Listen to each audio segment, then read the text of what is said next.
My dad slapped me across the face, hard enough that my vision flashed white and the walls of my own condo seemed to tilt for a second. He didn't shout, he didn't warn me. He just lifted his hand the moment I said the one word he never expected from me, no.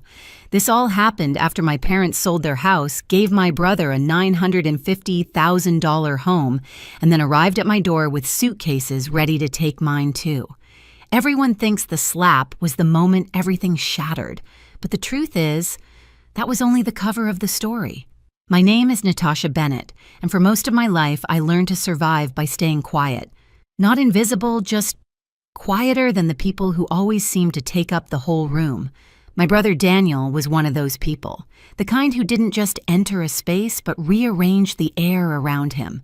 My parents adored that about him. They used to say he was destined for something big while I was steady, dependable Natasha, the one who never needed anything. Maybe that's why at 30 I'd built a life that ran on order and discipline. My condo in Fort Wayne was my sanctuary, clean lines, warm lighting shelves, organized by color and height. I liked coming home to silence after spending all day analyzing numbers for clients. Silence made sense to me. Silence didn't lie. The night everything shifted, fall had already begun. The air carried that thin crispness that smelled like burning leaves and change. I just brewed a cup of coffee and kicked off my heels when the doorbell rang 3 quick, frantic chimes. No one rings like that unless there's an emergency or a mistake. When I opened the door, my parents were standing there with 2 suitcases each like travelers who'd missed their flight. Mom's eyes were wide glossy. Dad's jaw was set too tight. "We lost the house," Mom whispered, pulling me into a hug that felt rehearsed. "Bad investments. We have nowhere to go." I stepped aside because what else do you do when your parents show up claiming they're homeless? I made room for their suitcases, told them they could stay a few days, though. The way Dad exhaled, long relieved, made my stomach knot. Mom busied herself in the kitchen, moving through my cabinets like she'd lived there for years. "You need better spices," she murmured, rearranging everything I'd carefully placed.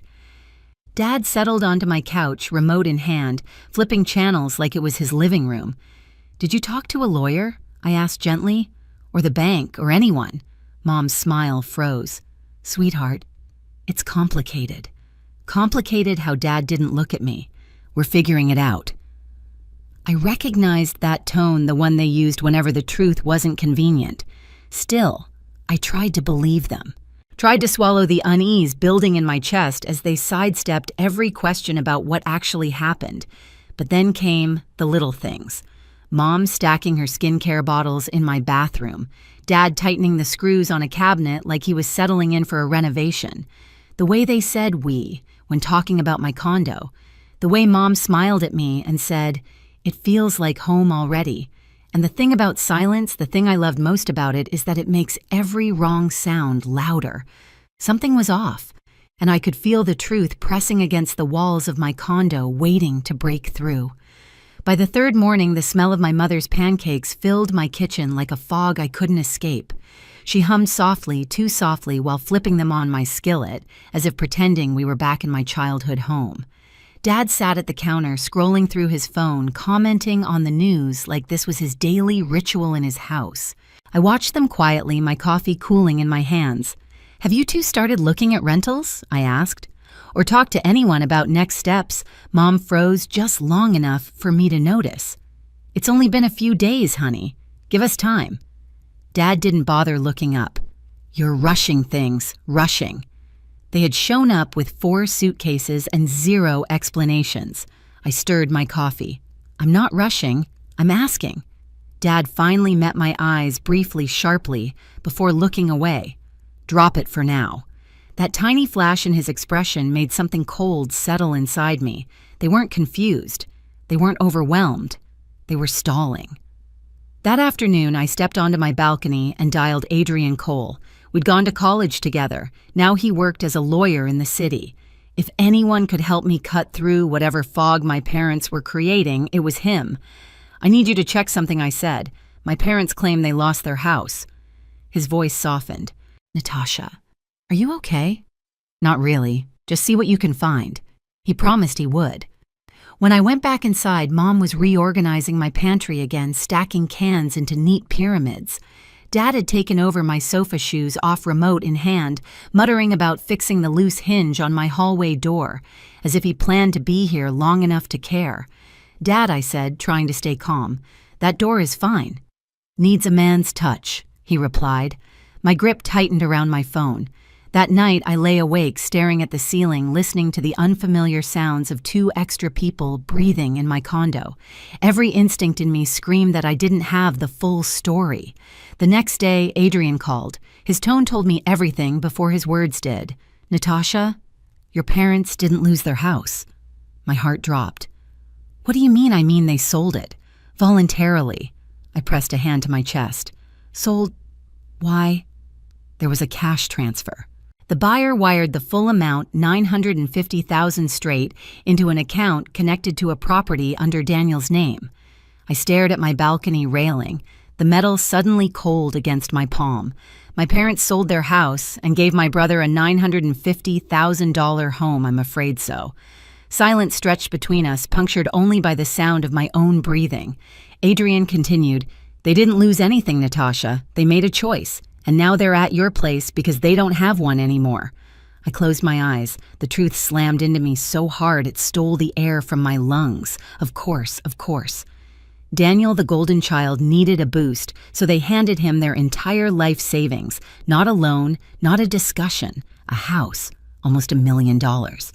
And then they came to my door, spinning a story about bad investments, expecting me to carry what they'd handed away.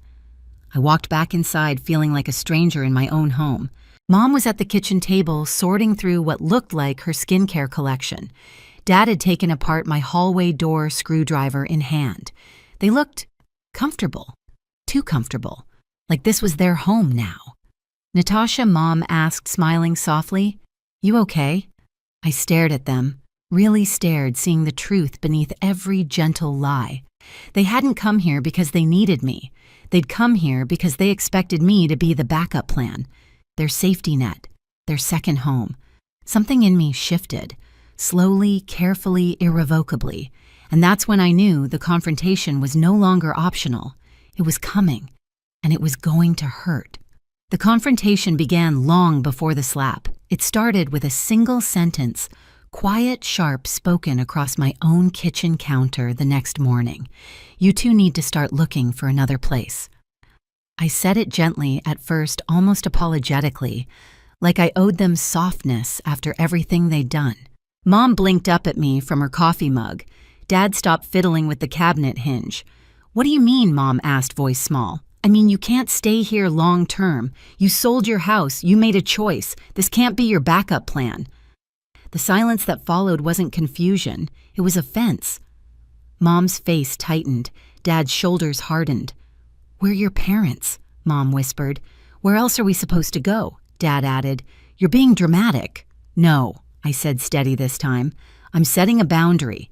Dad turned toward me fully, the screwdriver still in his hand. "We gave your brother a home because he needed help. You're fine. You've always been fine." There it was.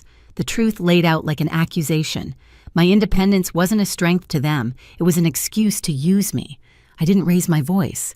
"You lied to me. You said you lost everything. You didn't. You handed everything to Daniel. So no, you can't stay here." Mom's eyes widened, tears gathering instantly, as if she could cry her way out of reality. "Natasha, sweetheart." But the guilt didn't land this time. I'd grown up feeling it like a weight around my ribs, but now it slid right off. Dad stood up slowly. "We're not leaving." "You are," I replied. "Today, or tonight, but you're leaving." The room tightened, the air turning heavy and sharp. I felt something in the house shift, a boundary snapping back into place after years of being ignored. Dad stepped closer. "Say that again." "No," I said simply, "you need to leave." And that was when he snapped. No build-up, no argument, just a sudden brutal crack across my face. My vision flashed white, the room tilted, my skin burned hot under his palm. For a split second, he froze like even he hadn't expected himself to do it. Mom gasped, but she didn't step toward me. She didn't move at all. The shock didn't hit me first. The clarity did. Because in that moment, I knew that if I didn't stop this right now, it would only deepen, only spread, only grow into something uglier than we could ever come back from. I straightened slowly, hand pressed to my cheek. "Get out of my house." Dad's voice dropped low. "You don't talk to me like that." I didn't answer. I walked to the kitchen counter, picked up my phone, and dialed 3 digits. "Natasha." Mom gasped. "Don't do this. He didn't mean, he hit me," I said, still staring at Dad, "in my own home." When the dispatcher answered, my voice didn't shake. "Yes, I need officers at my address. I have 2 people refusing to leave my property." Dad's jaw twitched, but he didn't move toward me again. Mom started crying loudly, desperately, but even her sobs felt like another performance, another way to shift blame back onto me. Mr. Crawford, my neighbor, knocked on the open door. "Is everything okay?" "No," I said, "but it will be." When the officers arrived, the room changed instantly. Dad tried to argue, but he had no legal ground. Mom pled with them, wiping her tears, insisting they were victims in all of this. But the officers only looked toward me. "Do you want them removed from the property?" "Yes," I said. "I do." Minutes later, they were gathering their suitcases, the same ones they dragged in with false stories and half-truths. And as they walked out of my condo, escorted by law enforcement, something inside me finally fully clicked into place. This wasn't collapse. This was the beginning. My beginning. The night my parents were escorted out of my condo didn't end anything. It only shifted the battlefield. In the days that followed, the silence in my home felt different, cleaner, safer. But underneath it, something else buzzed. The knowledge that Daniel, my parents, and the choices they'd made were all beginning to unravel. 3 days after the incident, I got the first call from Marissa, Daniel's girlfriend. Her voice was tight, almost frantic. "Natasha, are your parents with you?" "No." A shaky breath.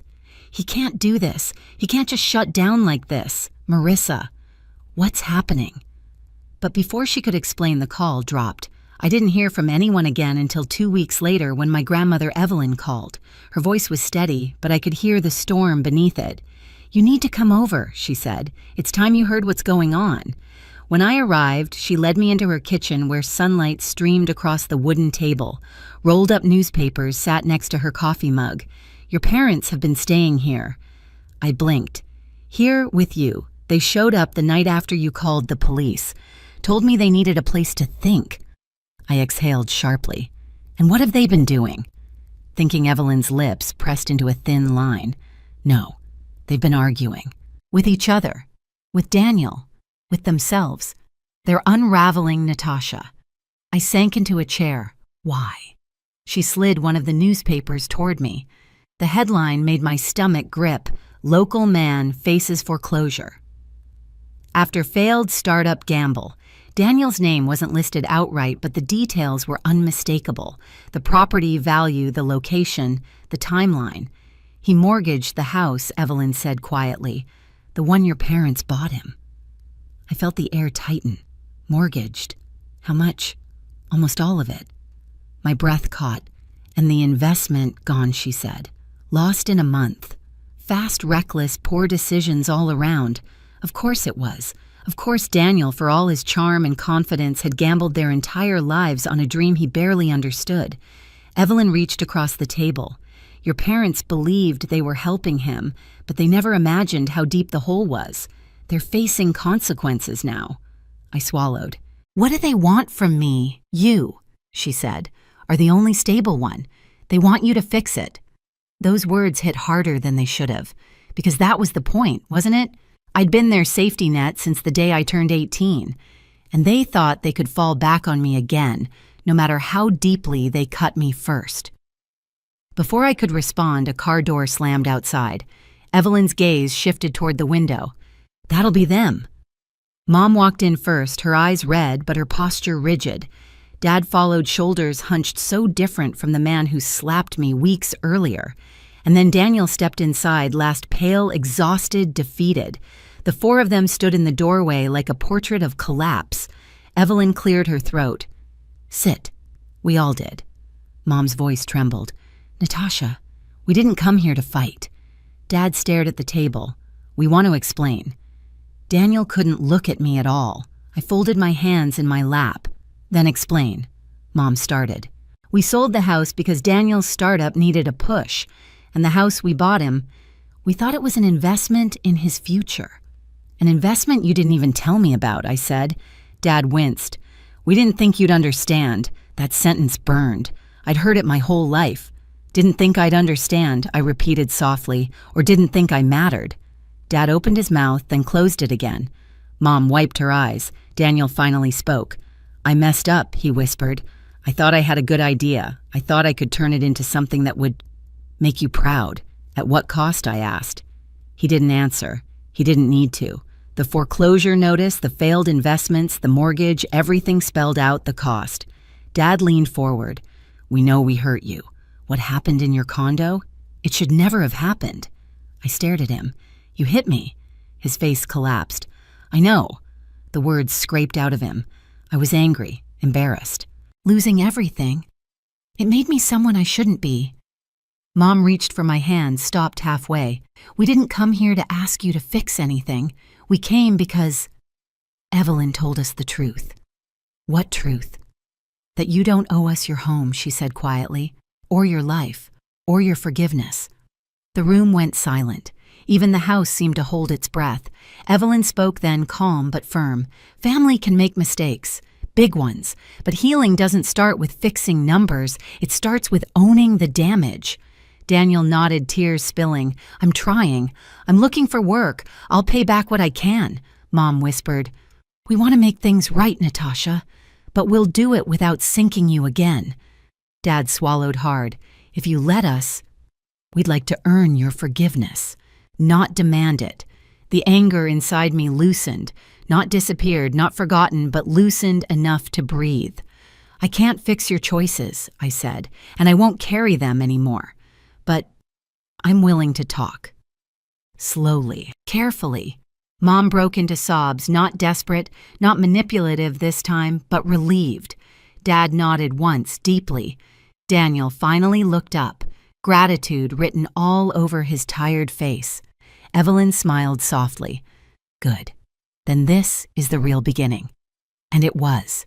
Not the beginning of forgetting, but the beginning of understanding just how much we had to rebuild separately, first, then maybe someday together. In the weeks that followed, everything moved slowly the way new healing always does. My parents stayed with Evelyn not as victims seeking rescue, but as two people learning how to live with the consequences of their own choices. She didn't coddle them. She guided them firm words, gentle reminders, the kind of honesty they'd avoided for years. Daniel found a job, humble, steady, nothing like the grand visions he once bragged about. But he showed up every day. He called me once a week not to ask for help, but to tell me how he was doing and to apologize again in small, genuine ways. As for me, my condo felt different, now lighter grounded. I added a new lock, rearranged a few things, not out of fear, but out of reclaiming. Adrian checked in often, reminding me that boundaries weren't walls, but doors I controlled. One quiet Saturday, I visited Evelyn. My parents were in the yard, raking leaves, working side by side. They looked up when they saw me. Not guilty, not demanding, just hopeful. And for the first time, I felt something other than anger. I felt possibility. We're not a perfect family now, maybe we never were, but we're finally an honest one. I learned that forgiveness doesn't mean erasing the past. It means refusing to carry someone else's mistakes on your back. My home is mine again, my peace is mine again, and the future. Well, we're rebuilding it one careful step at a time. If any part of my story resonates with you, share your experience in the comments and subscribe for more stories like this.